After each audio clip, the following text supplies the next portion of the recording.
পারবে বলতে? ভূতুম ভগবান। তাহলে কি পেলাম? ভূতুম ভগবান। বিভিন্ন রকম কাব্যগ্রন্থ থাকবে, কিন্তু আমরা যেখানে ভূতুম ভগবান সেটা দেব, তাই তো? আজকে আমরা এই কবিতার উপর দুই ধরনের প্রশ্ন নিয়ে প্রথমত আলোচনা করব। প্রথম হচ্ছে এসিকিউ টাইপের প্রশ্ন। এসিকিউ টাইপের প্রশ্ন তোমরা দুটো লাইনের মধ্যে লিখবে, দুটো লাইন। তাহলে তোমরা প্রত্যেকে খাতাটা নাও তো। আমি একটু প্রথম দিন একটু আলোচনা করে দিই।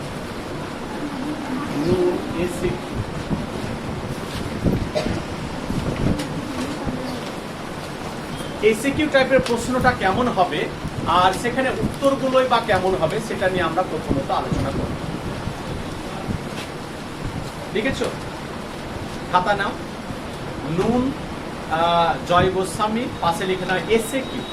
তারপরে আমি বড় প্রশ্নটি নিয়ে আলোচনা করব।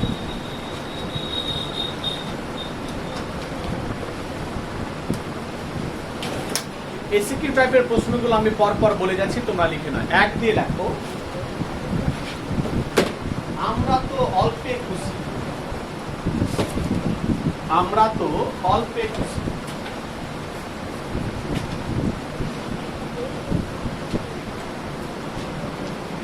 প্রথম প্রশ্ন, আমরা তো অল্পে খুশি। ঠিক আছে? হাইফেন দিয়ে প্রশ্ন করো, আমরা কারা? প্রথম প্রশ্ন হলো নুন কবিতার উপর, আমরা তো অল্পে খুশি। হাইফেন দিয়ে আমরা কারা। এই তোমাদের বলে রাখি, নুন কবিতার উপর একটা বিখ্যাত গান আছে, গানটি তোমাদের শেষে শুনিয়ে যাব। ঠিক আছে? শুনিয়েছি? শুনিয়েছি? আবার একবার সাউন্ড নিয়ে এসেছি, সাউন্ডে শোনাবো। ঠিক আছে? হ্যাঁ, আমরা কারা হয়েছে। দ্বিতীয় প্রশ্ন,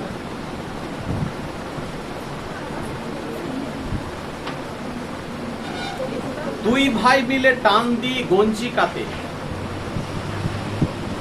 দুই ভাই মিলে টান দি গঞ্জি কাতে।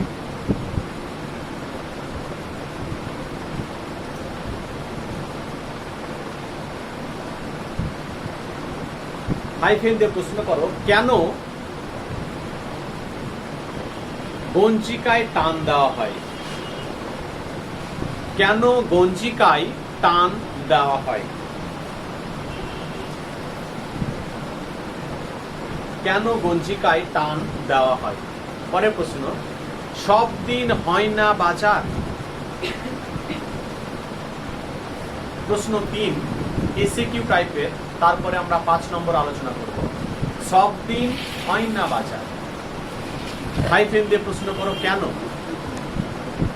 সব দিন হয় না বাজার? হাইফেন দিয়ে প্রশ্ন করছি, কেন হলো। পরের প্রশ্ন,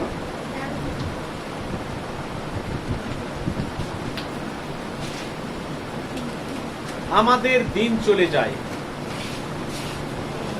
আমাদের দিন চলে যায়।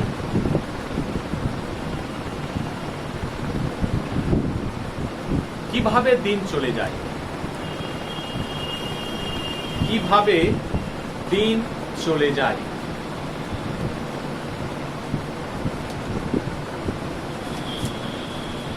হলো, কিভাবে দিন চলে যায়। পরের প্রশ্ন,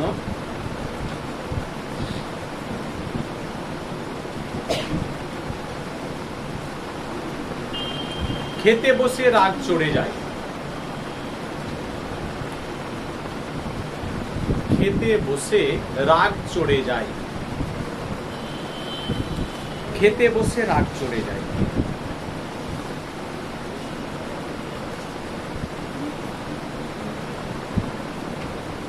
কেন? পরের প্রশ্ন, রাগ চড়ে মাথায় আমার। রাগ চড়ে মাথায় আমার। রাগ চড়ে মাথায় আমার। হাইফেন দিয়ে প্রশ্ন করো, এর পরিণাম কি হয়? রাগ চড়ে মাথায় আমার, হাইফেন দিয়ে এর পরিণাম কি হয়?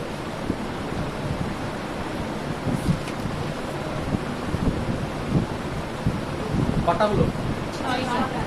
লাস্ট প্রশ্ন, আমাদের শুকনো ভাতে লবণের ব্যবস্থা হোক। শেষ প্রশ্ন আমাদের, আমাদের শুকনো ভাতে লবণের ব্যবস্থা হোক।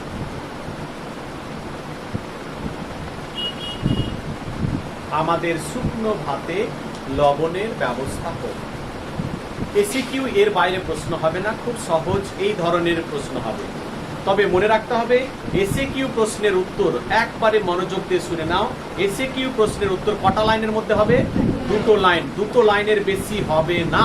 যদি কারো হয়ে থাকে সাবধান হয়ে যাও, কারণ দুটো লাইনের বেশি জায়গায় থাকে না পরীক্ষাতে, ঠিক আছে? এইচএসসি প্রশ্নে যখন উত্তর দেবে দুটো লাইনের বেশি যাবে না। হ্যাঁ, আমি একটা প্রথমবারের জন্য করিয়ে দিচ্ছি, ঠিক আছে? চলো না, তবু শিখে নেবে যে কিভাবে করবে। হ্যাঁ, তোমাদের বলে রাখি কবি বা কবিতার নাম দিয়ে কোনো কথা লিখতে যাবে না, না হলে একটা লাইন খেয়ে যাবে। একটা লাইন বলি, প্রথম প্রশ্ন বলো, আমরা কারা? আমরা তো অল্পে খুশি। আমরা কারা? যদি এই টাইপের প্রশ্ন হয় তাহলে তোমরা অনেক সময় মাধ্যমিকে লিখে এসেছো কিভাবে, যে আলোচ্য অংশটি জয় গোস্বামীর লেখা নুন কবিতা থেকে নেওয়া হয়েছে। লিখেছি না? কেউ আর লিখবে না আজ থেকে, ভুলে যাও। কারণ এই লাইনটা লিখতে গেলে একটা লাইন খেয়ে গেল, তাহলে একটা লাইনে যদি উত্তরটা না হয় তাহলে শূন্য পেয়ে গেলে। বুঝতে পেরেছো? তাহলে কবি বা কবিতার নাম দিয়ে কখনো লিখতে যাবে না। তাহলে কি লিখবে? প্রশ্ন করো একটা, প্রথম প্রশ্ন বলো, আমরা তো অল্পে খুশি, আমরা কারা? দেখো, সাধারণ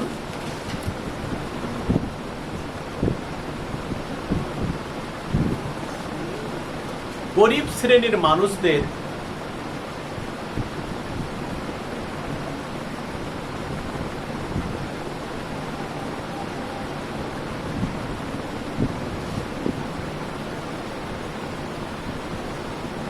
বোঝানো হয়েছে।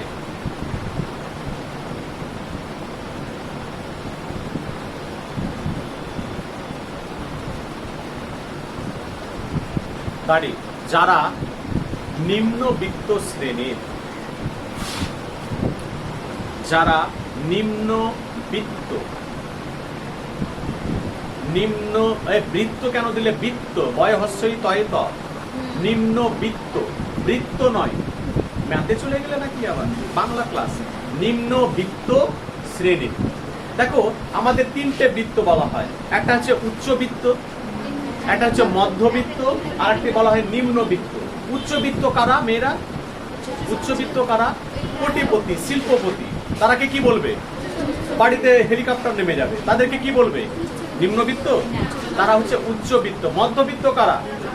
যারা চাকরি বাকরি করে, খাবার দাবার নিয়ে চিন্তা হয় না, মোটামুটি দিন চলে যায়। হ্যাঁ, কোনো অসুবিধা হয় না, খাবার নিয়ে অসুবিধা হয় না, ছাদের বাড়ি আছে, একটা বাইক নিয়ে ঘুরছে, কোনো খাওয়া দাওয়ার কোনো চিন্তা নেই। তারাকে কি বলবে? নিম্নবিত্ত কারা? যাদের অভাবে অসহায়, কালকে খাবে কি চিন্তা, কালকে খাবে কি, বাড়িতে খাবার নেই, যারা কষ্টে জীবন যাপন করে, তাদেরকে কি বলবে? নিম্নবিত্ত শ্রেণী। দাঁড়ি এ বলো, দুটো লাইন ক্রস করলো কি? দুটো লাইনের বেশি। তোমার হাতের লেখা একটু বড়, হ্যাঁ, দুটো লাইন বোধহয় হবে না। দুটো লাইনের মধ্যে হয়েছে উত্তর। চলো, প্রথম প্রশ্ন হয়ে গেছে, আর কিচ্ছু লিখতে যাবে না। এটাতে লিখলে 1 দেবে, আর মেয়েরা তো না, দুটো লাইন আরো লিখে দিই, লেখার মতো জায়গায় থাকবে না, অত ওইরকম করতে যেও না, নাহলে ডুবে যাবে, বলে দিলাম।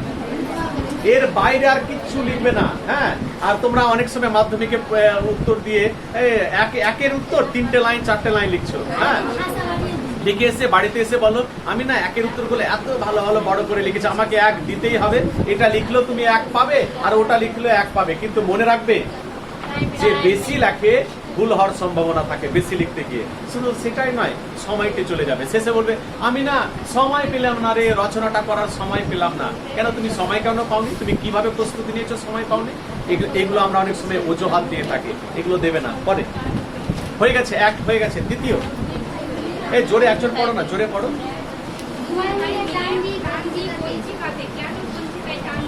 হ্যাঁ, বলো কি কি লিখবো? গরিব শ্রেণীর মানুষেরা মনের জ্বালা, মানে মনের জ্বালা বা মনের দুঃখ কষ্ট ভোলার জন্য পঞ্জিকায় টান দেয়। এইভাবে লিখবে, একবারে সহজ ভাষায়।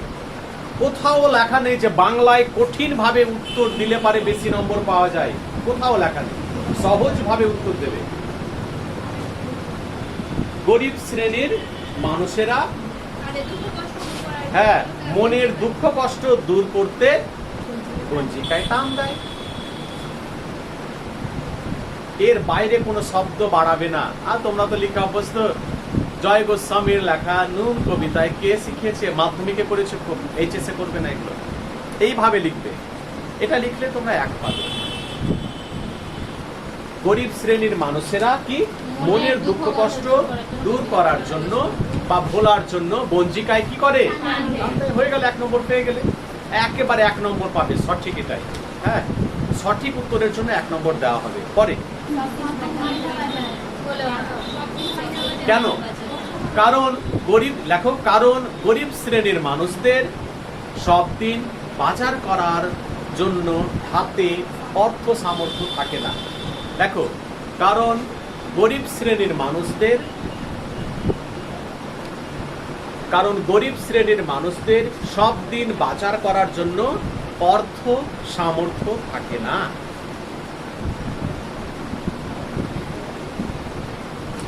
অর্থ সামর্থ্য থাকে না।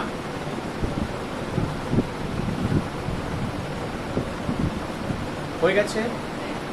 অর্থ সামর্থ্য থাকে। অর্থ সামর্থ্য বুঝো তো? অর্থ ক্ষমতা। পরে আমাদের দিন চলে যায়। হ্যাঁ, গরিব শ্রেণীর মানুষদের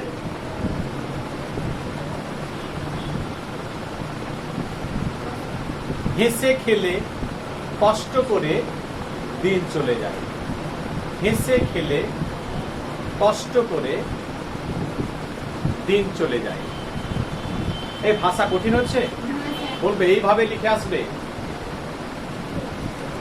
আর নোট বই বাড়িতে থাকলে কম পড়ার চেষ্টা করবে। নোট বই যদি না কিনে থাকো তাহলে আর কিনবে না, ঠিক আছে?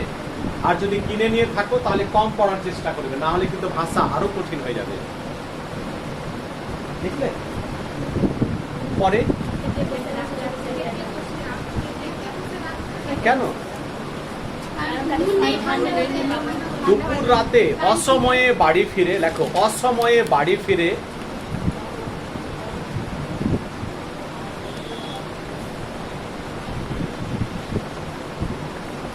ঠান্ডা ভাতে নুন না থাকায়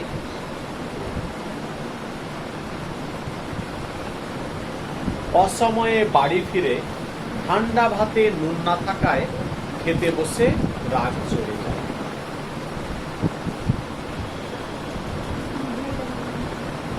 তাহলে একটা গল্প কবিতার উপর এই ধরনের প্রশ্নের উত্তরগুলো হয়ে গেলে বড়টা করলে কমপ্লিট এই কবিতা। আর কোনো কিছুতে তোমাদের আটকাতে পারবে না। এমসিকিউ করুক বা এসএকিউ করুক বা বড় প্রশ্নটা কমপ্লিট করবো আজকে। এটাও শিখিয়ে দেবো কিভাবে বড় প্রশ্ন ভালো করা যায়। পরে হ্যাঁ, এর পরিণাম কি হয়? দেখো, রাগের পরিণামে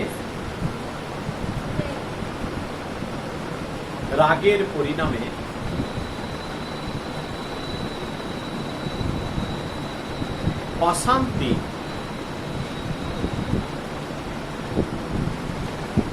পরিবার থেকে সারা পাড়ার মধ্যে ছড়িয়ে পড়ে।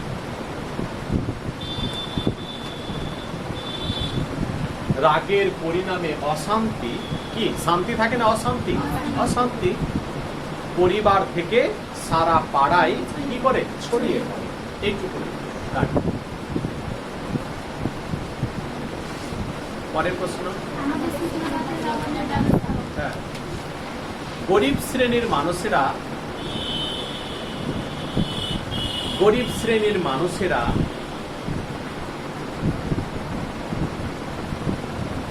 যাতে ভালোভাবে খেয়ে পড়ে, বানান কি হবে? ক ডয় শূন্য রয়কার না বয় শূন্য রয়কার? খেয়ে পড়ে বানানটা কি হবে? বয় শূন্য। গরিব শ্রেণীর মানুষেরা যাতে ভালোভাবে, তাই না, খেয়ে পড়ে বাঁচতে পারে তার ব্যবস্থা করা হোক। গরিব শ্রেণীর মানুষেরা যাতে ভালোভাবে খেয়ে পড়ে বাঁচতে পারে তার ব্যবস্থা করা হোক। আর আছে? SCQ complete. আমরা মূল বইটিকে খুঁটিয়ে ভালো করে পড়বো, অর্থাৎ পাঠ্য বইটিকে পড়বো। এমসিকিউ এসিকিউ টাইপের আমাদের কমপ্লিট হয়ে গেল। এবার বড় প্রশ্ন শুরু করছি।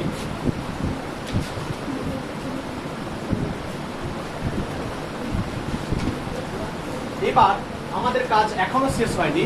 একটা কবিতার উপর 3 ধরনের প্রশ্ন হবে, কবিতা হোক বা গল্প হোক। এবার আমরা 5 নম্বর প্রশ্ন আলোচনা করব। চলো খাতায় লেখো আবার 5 নম্বর। এটা কিভাবে লিখবে সেটা বলে দিচ্ছি, এবং আমার একটা উত্তর থেকে আমরা যে একটা উত্তর করব সেখান থেকে 5-এর সব লিখতে পারবো। সে ভঙ্গিটা আমি শিখিয়ে দিচ্ছি। একটা উত্তর করব কিন্তু আমরা সব প্রশ্নের উত্তর দিতে পারবো। কিভাবে পারবো সেটা শেষে বুঝিয়ে দিচ্ছি। চলো লেখো প্রথম প্রশ্নের ধরো মূল কবিতা থেকে বড় প্রশ্নে চলে যাচ্ছি। লেখো প্রথম কবিতাটির নাম নুন। লেখো কবিতাটির নাম। প্রথম বড় প্রশ্ন, আগে প্রশ্নের ধরনগুলো লেখো কিভাবে হবে। কবিতাটির নাম নুন, কতদূর সার্থক হয়েছে তা লেখো।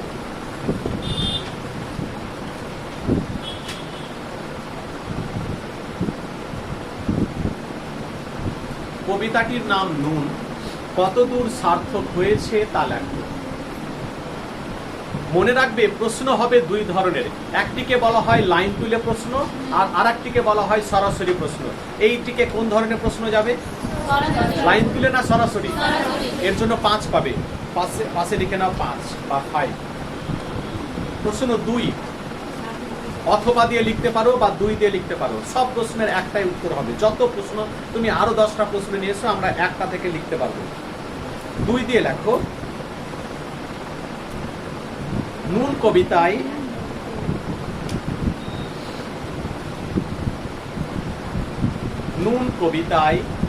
নিম্নবিত্ত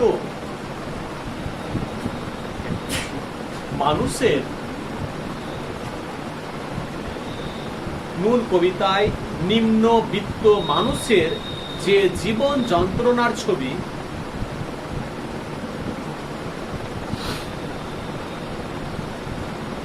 তুলে ধরা হয়েছে তার পরিচয় দাও।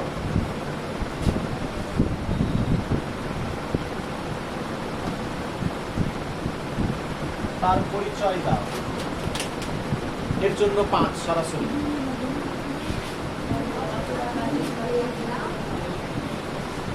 শেষ প্রশ্ন, আমাদের শুকনো ভাতে লবণের ব্যবস্থা হোক।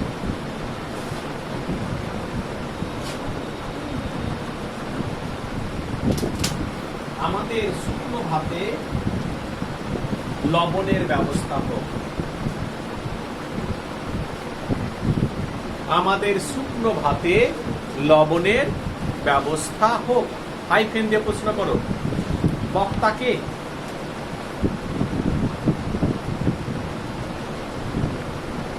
জিজ্ঞাসা চিহ্ন, ওর সঙ্গে এ দাবি কার কাছে? এ দাবি কার কাছে? জিজ্ঞাসা চিহ্ন, এ দাবি কার কাছে? কেন? জিজ্ঞাসা চিহ্ন। 1 1 3 1 যোগ 1 যোগ 3 5 নম্বর এভাবে পাবে। হলো? চলো উত্তর শুরু করি আমরা। একটা উত্তরে তোমাদের এই উত্তরটি করলে নুন কবিতায় সব প্রশ্নের উত্তর লিখতে পারবে। চলো উত্তর শুরু করো। সাধারণ, পরে বুঝিয়ে দিচ্ছি কোন প্রশ্নের উত্তরটা কিভাবে লিখবে। গরিব শ্রেণীর মানুষদের নিয়ে লেখা। সাধারণ গরিব শ্রেণীর মানুষদের নিয়ে লেখা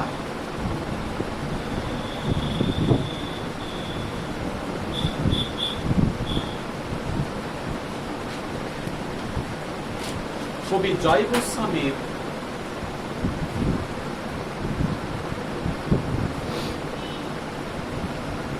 একটি জনপ্রিয় কবিতা হলো সাধারণ গরিব শ্রেণীর মানুষদের নিয়ে লেখা কবি জয় গোস্বামীর একটি জনপ্রিয় কবিতা হলো নুন। এই নুন বানানে দুটোই দন্তন্য ব্যবহার করবে, নয় হস্য ন, মূর্ধন্য নয়।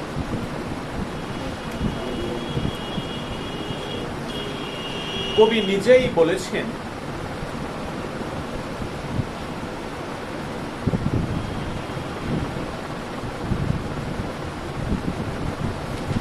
কবি নিজেই বলেছেন হাইফেন দাও, কোটেশনে লিখবে, হাইফেন দাও, কোটেশনে নিচ থেকে লিখবে। কিভাবে লিখবে আমি প্রথমে একটা বলে দিচ্ছি। যদি মনে হয় যে নম্বর বেশি পেতে চায় তাহলে একটু মেনটেন করবে। কাকে বলবো? কালো কালি নিয়ে এসছো কেউ? নিয়ে এসেছো? বলেছে হাইফেন দাও। আমি একটা দেখিয়ে দিচ্ছি, তারপরে তোমরা লিখবে। এখান থেকে আমি, তোমরা লিখবে না, একটু দেখিয়ে দিই, বাকি সবাই করবে। আমি চাইছি সবাই ভালো রেজাল্ট করবে। আমি কালো কালিতে লিখছো কেন? নীল কেন? নীলে তো লিখবে, এটা কালো কালিতে লিখবে বলেছে। সারা জীবন একটু চেঞ্জ করো। আমি সমাজের কর্মকাণ্ড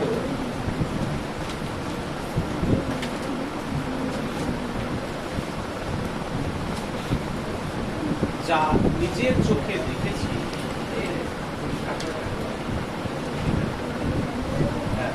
যা নিজের চোখে দেখেছি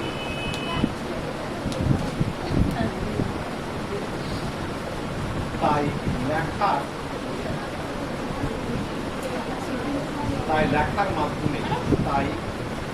লেখার মাধ্যমে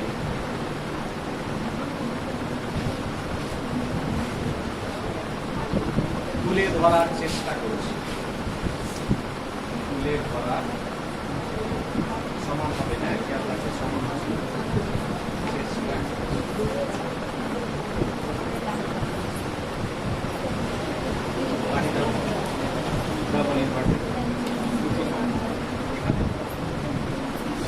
এই দেখো, এইরকম লেখাটা তোমাদের দিতে হবে এবং এটা হবে কালো কালিতে। কোটেশন যখন আমি বলবো তখন এটা কালো কালিতে দেবে।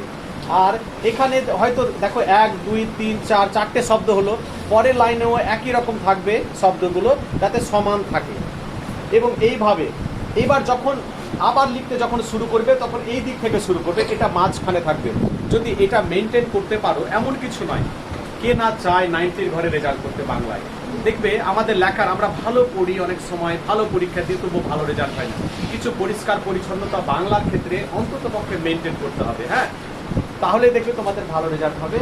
এই কোটেশনটাকে এইভাবে লিখবে, বোঝাতে পেরেছি? এবং এটা অবশ্যই কালো কালিতে লিখবে। এবং একটা লাইনে দেখো 4টে শব্দ, পরের লাইনে 4টে শব্দ, এইভাবে দিয়ে দাঁড়ি দিয়ে দুটো ইনভার্টেড, ডাবল ইনভার্টেড বলা হয়, হ্যাঁ, দুটো উদ্ধৃতি চিহ্ন যাকে আমরা বলি, সেটা দিয়ে শেষ করবে। আবার যখন নতুন করে লিখতে লাগবে আবার নীল কালিতে লিখবে, বাম দিক থেকেই লিখবে। ঠিক আছে? দেখো, আমি সমাজের কর্মকাণ্ড, কোটেশনটা লিখে নাও, যা নিজের চোখে দেখেছি, কমা, তাই আমি সমাজের কর্মকাণ্ড যা নিজের চোখে দেখেছি। দেখছো না? আমি সমাজের কর্মকাণ্ড যা নিজের চোখে দেখেছি, কমা, তাই লেখার মাধ্যমে তুলে ধরার চেষ্টা করেছি। দাঁড়ি ডাবল ইনভার্টেড, দুটো কমা যাকে আমরা সহজ ভাষায় বলি, তাই লেখার মাধ্যমে তুলে ধরার চেষ্টা করেছি। ঠিক আছে? দাঁড়িটা একটু বড় বড়, কমার মতো হয়ে গেল। ঠিক। এবার বাম দিকে চলে এসো। নিজের লেখার বাম দিক কোনটা? এই দিক। এবার এখান থেকে আবার নীল কালিতে শুরু করছি। দেখো, আমাদের আলোচ্য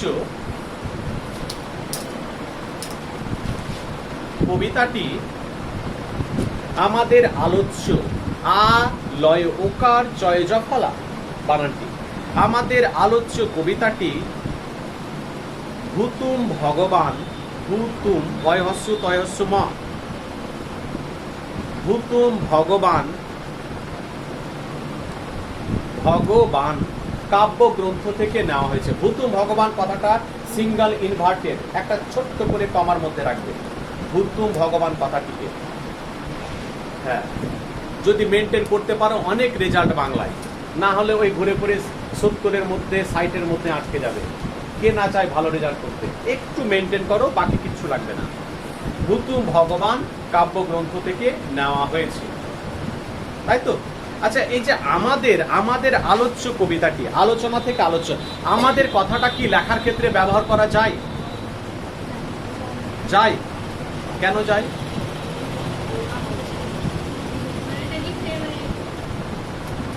আমরা যে লিখছি সেটা আমাদের কথাটা, এই যে আমাদের আলোচ্য কবিতাটি, এটা লেখার ক্ষেত্রে ব্যবহার করা যায় না যায় না বলো? কেন? একদম ঠিক, ও ঠিক বলেছে।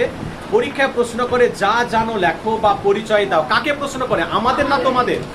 তাহলে তুমি যা পড়ে যা পেয়েছো সেটাই তো লিখছো, তাহলে আমাদের কথাটি লেখার আকারে দেওয়া যায় না?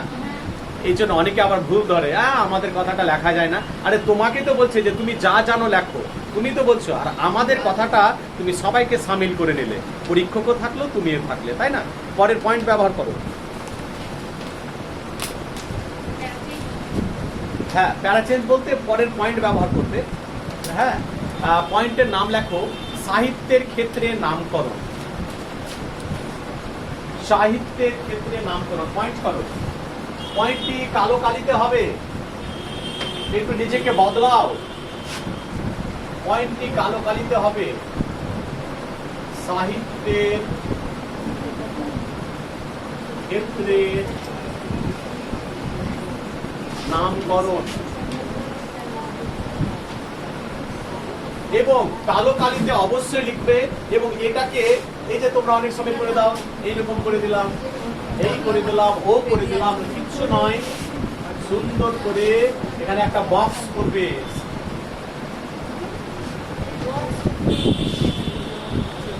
এরকম বক্স করবে পয়েন্টগুলোকে, যদি নম্বর বেশি নিতে চাও। আর যদি ওই স্যার আমরা ওই একই জায়গায় আছি, কালো কালিতে বক্স করবে এরকম করে পয়েন্টটি।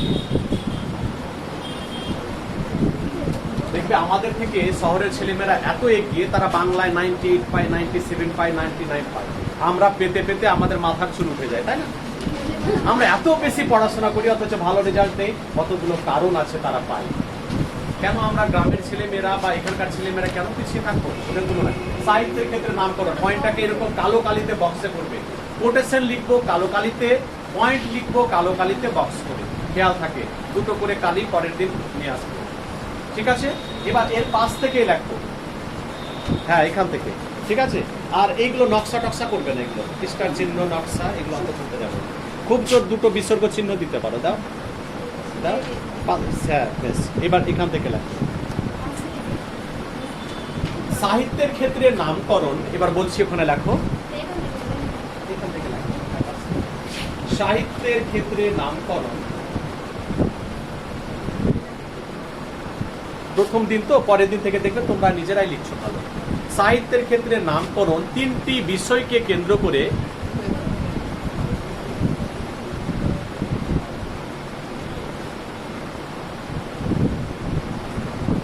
সাহিত্যের ক্ষেত্রে নামকরণ তিনটি বিষয়কে কেন্দ্র করে করা হয়ে থাকে। সাহিত্যের ক্ষেত্রে নামকরণ তিনটি বিষয়কে কেন্দ্র করে করা হয়ে থাকে। তানি যেমন, আবার হাইফেন দাও। এবার নিচে কালো কালিতে 1 2 3, আরে যাবে বোর্ডের কাগজ যাবে, তোমাদের কি, তোমরা তো পয়সা দাও। হ্যাঁ, 1 দিয়ে লেখো 1 চরিত্র কেন্দ্রিক। চরিত্র কেন্দ্রিক, কেন্দ্রিক বানানে হস্যই হবে। হ্যাঁ, 1 দিয়ে কি লিখলাম? চরিত্র কেন্দ্রিক। মাঝখানে লিখবে, তোমরা বলবে স্যার মাঝখানে কি, পাশে লিখে দেবো, এই করবো। আমাদের খাতাগুলো দেখতে সুবিধা হয়। পরীক্ষককে যতই তুমি খুশি করবে, সন্তুষ্ট করবে, রেজাল্ট কিন্তু ততটাই বাড়বে, ঠিক আছে? 2 দিয়ে লেখো ঘটনা বা বিষয়বস্তু কেন্দ্রিক। ঘটনা বা বিষয়বস্তু কেন্দ্রিক।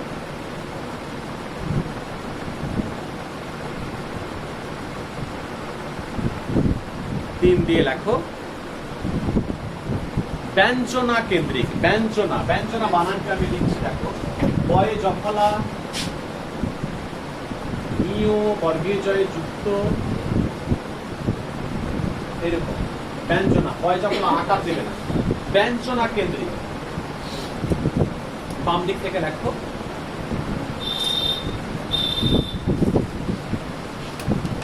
কবিগুরু রবীন্দ্রনাথ ঠাকুর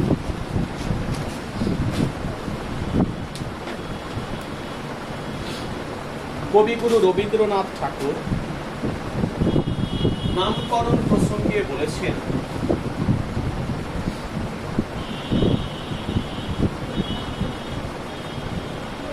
কবিগুরু রবীন্দ্রনাথ ঠাকুর নামকরণ প্রসঙ্গে বলেছেন, আবার হাইফেন কোটেশন দেবে। কোটেশনটা মনে আছে কালো কালিতে একটু আগে লিখলে? দেখো, যারা একটু আগে মাঝখানে যেভাবে কালো কালিতে লিখবে, যারা নামকরণকে, একটা দিন লেখো, পরের দিন আর লিখতে বুঝে যাবে, যারা নামকরণকে নাম মাত্র মনে করেন,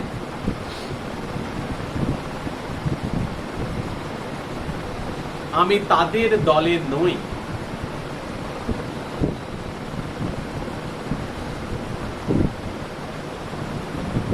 নই ন হস্যই, দাঁড়িয়ে দাও, কোটেশন শেষ করো। দাঁড়ি কই, দাঁড়িয়ে দাও। হ্যাঁ, সুন্দর করে, মনে হচ্ছে দাড়ি দিতে তোমাদের এমন পয়সা লাগছে, কমার মতো ছোট্ট সাইজ। হ্যাঁ, সুন্দর করে দাঁড়িয়ে দাও। হ্যাঁ, তাদের দলে নই, হয়েছে? এবার এই পয়েন্টটা বুঝতে পারলে? দেখো তো, সাহিত্যের ক্ষেত্রে নামকরণ, কোন সাহিত্য? বাংলা সাহিত্য। দুটো সাহিত্য হয়, ইংরেজি সাহিত্য হয়, বাংলা সাহিত্য হয়, আরবি সাহিত্য হয়, অনেক সাহিত্য হয়। তাহলে আমাদের এই ক্ষেত্রে নামকরণ হচ্ছে বাংলা সাহিত্য। সাহিত্যের ক্ষেত্রে নামকরণ তিনটি বিষয়কে কেন্দ্র করে হয়। একটা হচ্ছে চরিত্র কেন্দ্রিক। চরিত্র কেন্দ্রিক নামকরণ কি? ধরো তোমাদের মাধ্যমিকে একটা গল্প ছিল যে জ্ঞানচক্ষু, সেই গল্পটির নাম যদি জ্ঞানচক্ষু না হতো তপনের চিন্তা বা তপনের সিদ্ধান্ত, তাহলে ওটা নামকরণ কি হতো? চরিত্র কেন্দ্রিক। কারণ তপন বলে একটা গল্পের একটা চরিত্র ছিল, একই রকম ভাবে চরিত্রকে নিয়ে নাম। কোনো একটা গল্পের চরিত্রের নাম আছে হৈমন্তী, আবার নাম আছে, গল্পটির নাম হচ্ছে হৈমন্তী, তাহলে এটা কোন কেন্দ্রিক? তাহলে আমাদের বলো, এটা কি চরিত্র কেন্দ্রিক হলো? নুন বলে কারো চরিত্র আছে? দরকার নেই। তাহলে আর একটা হচ্ছে ঘটনা বা বিষয়বস্তু কেন্দ্রিক। ঘটনা বিষয়বস্তু কি? কারো 2 বিঘা জমি ছিল, কেউ কেড়ে নিল, আবার চলে গেল, আবার এলো, তাহলে এটাকে কি বলবে? ঘটনা। আর আরেকটি হচ্ছে ব্যঞ্জনা কেন্দ্রিক। ব্যঞ্জনা মানে কি? ভেতরের অর্থ বলা হবে এক, ভেতরের অর্থ আলাদা। বোঝানো হলো নুন। নুন হচ্ছে খাবারের একটা উপকরণ, কিন্তু নুনের মাধ্যমে গরিবদের জীবন যাত্রাটাকে বোঝানো হলো ভেতরের মাধ্যমে। তাহলে ব্যঞ্জনা মানে কি বললাম? ভেতরের অর্থ। ব্যঞ্জনা মানে ভেতরের অর্থ, মনে রাখবে।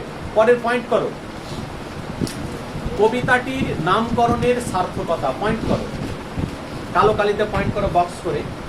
কবিতাটির নামকরণের সার্থকতা। সার্থকতা, কবিতাটির নামকরণের সার্থকতা হলো। লেখো,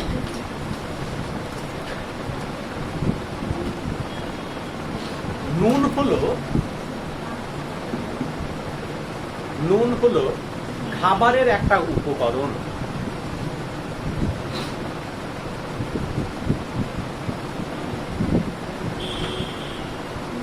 নুন হলো খাবারের একটা উপকরণ। বাড়িতে গরিব শ্রেণীর মানুষদের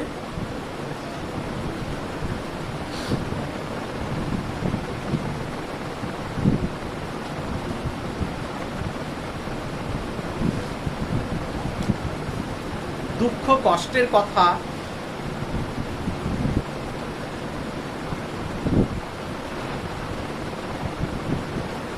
এই কবিতার মাধ্যমে তুলে ধরা হয়েছে।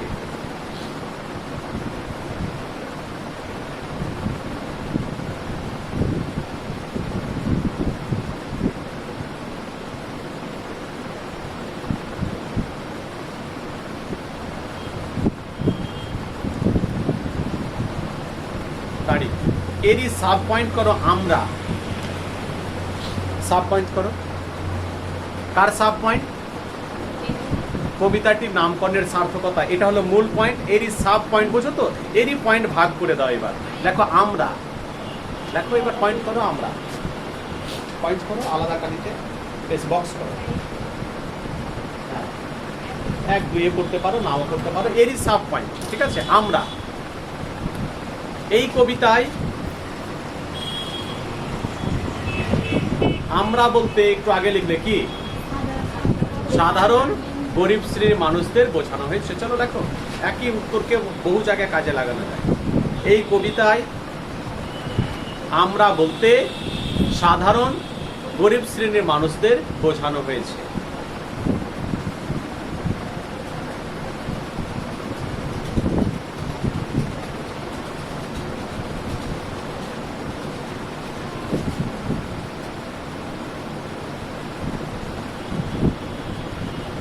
বোঝানো হয়েছে। পরের পয়েন্ট, সাধারণ ভাত কাপড়। একটু হাত চালাও তোমরা। সাধারণ ভাত কাপড়।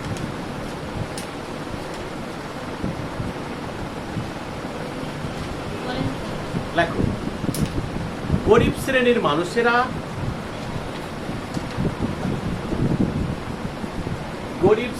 মানুষেরা সাধারণ মানের পোশাক পরে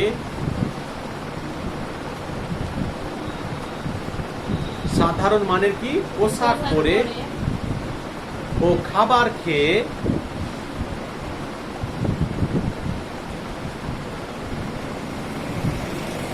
তাদের জীবনটা কেটে যায়।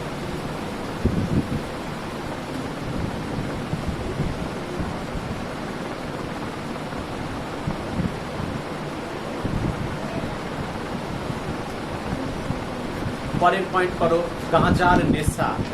আলাদা পয়েন্ট, এইভাবে কতগুলো পয়েন্টে ভাগ করে লিখে দেবে। গাঁজা, চন্দ্রিত দেবে গাঁজার নেশা। পরিবারে কেউ অসুস্থ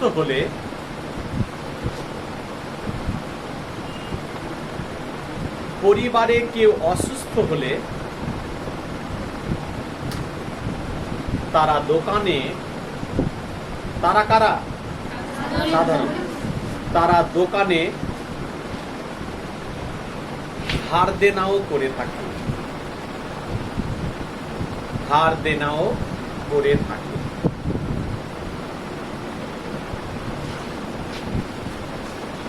আবার কখনো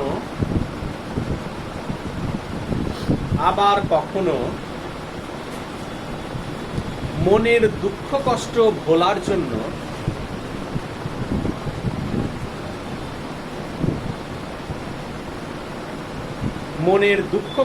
ভোলার জন্য তারা গাঁজার নেশা করে থাকে।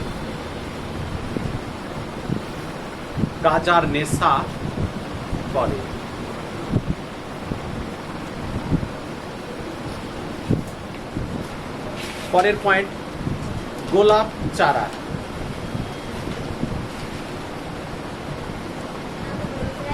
হ্যাঁ, এই উত্তরে সব উত্তর লিখবে।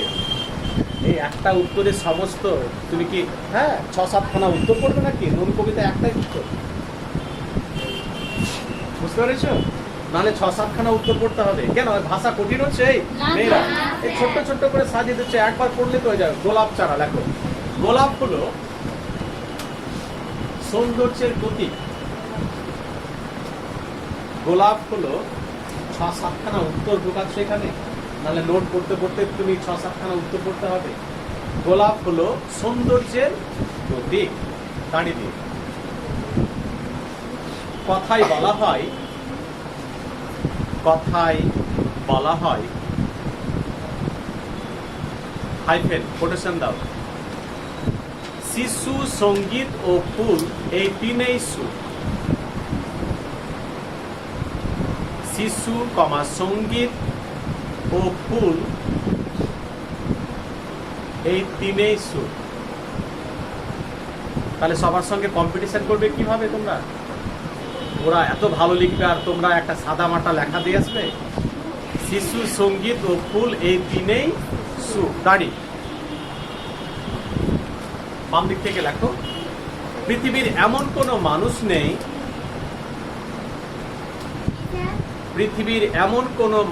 নেই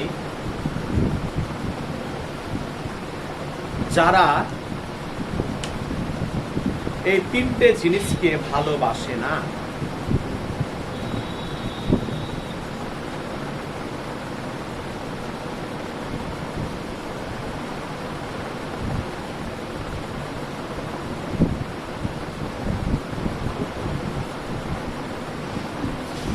গাড়ি দিয়ে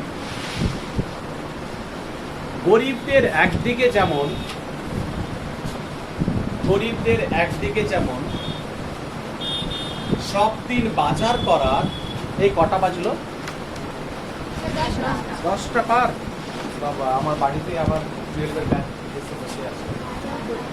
গরিবদের একদিকে যেমন সব দিন বাজার করার অর্থ সামর্থ্য থাকে না,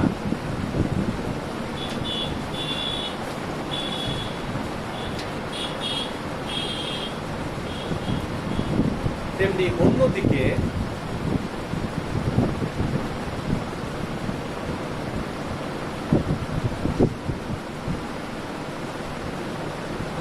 নিজের শখ মেটাতে গিয়ে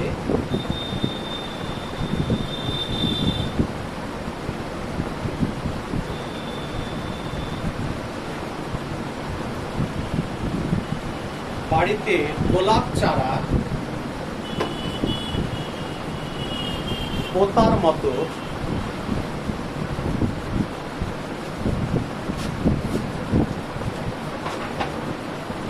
জায়গাটুকুও নেই।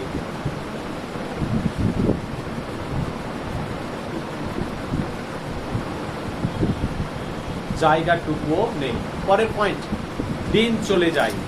আলাদা পয়েন্ট, চলো হাত চালাও। দিন চলে যায়।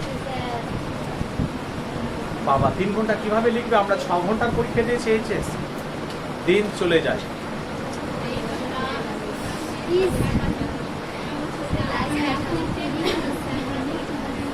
6 ঘন্টা পরীক্ষা চলতো আমাদের। হ্যাঁ, দিন, হ্যাঁ পরে বলবো। এই দিন চলে যায়। দেখো, কখনো সুখ আসে,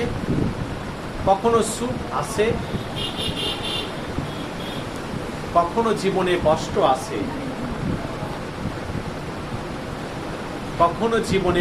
আসে,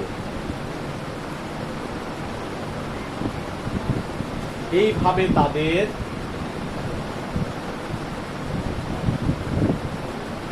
জীবনযাত্রা কেটে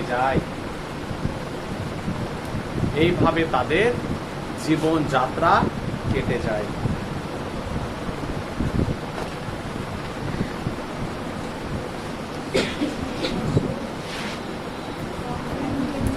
পরের পয়েন্ট আলাদা। রাগ চড়ে যায়।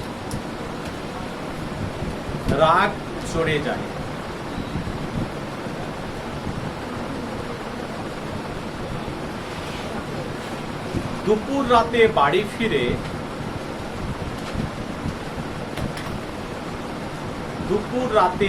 ফিরে ঠান্ডা ভাতে নুন না থাকায়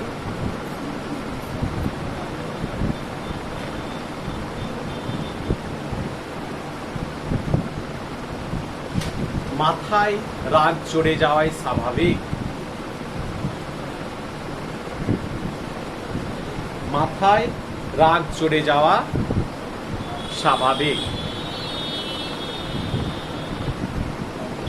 এই রাগের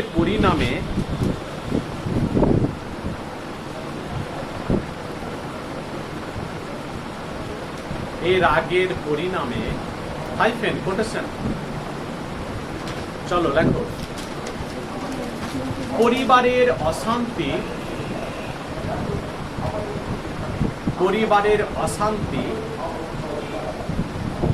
সারা পাড়ায় ছড়িয়ে পড়ে। এইটুকু কোটেশনে লিখবে।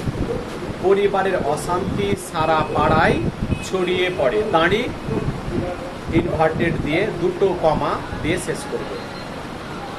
সারা পাড়ায় ছড়িয়ে পড়ে, দাঁড়ি শেষ করবে। লাস্ট পয়েন্ট, কবির দাবি। লাস্ট পয়েন্ট,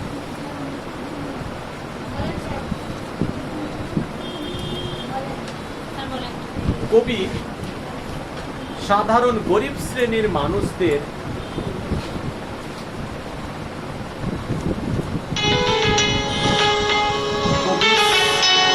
সাধারণ গরিব শ্রেণীর মানুষদের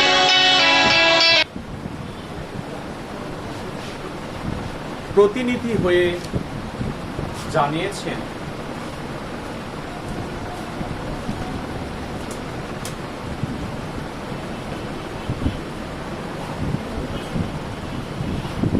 ওখানে লিখছি গরিব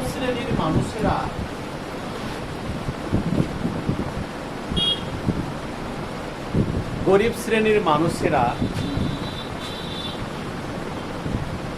যাতে ভালোভাবে খেয়ে পড়ে বাঁচতে পারে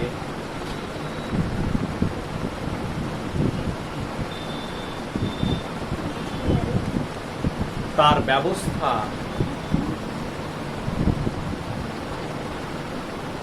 করা হোক।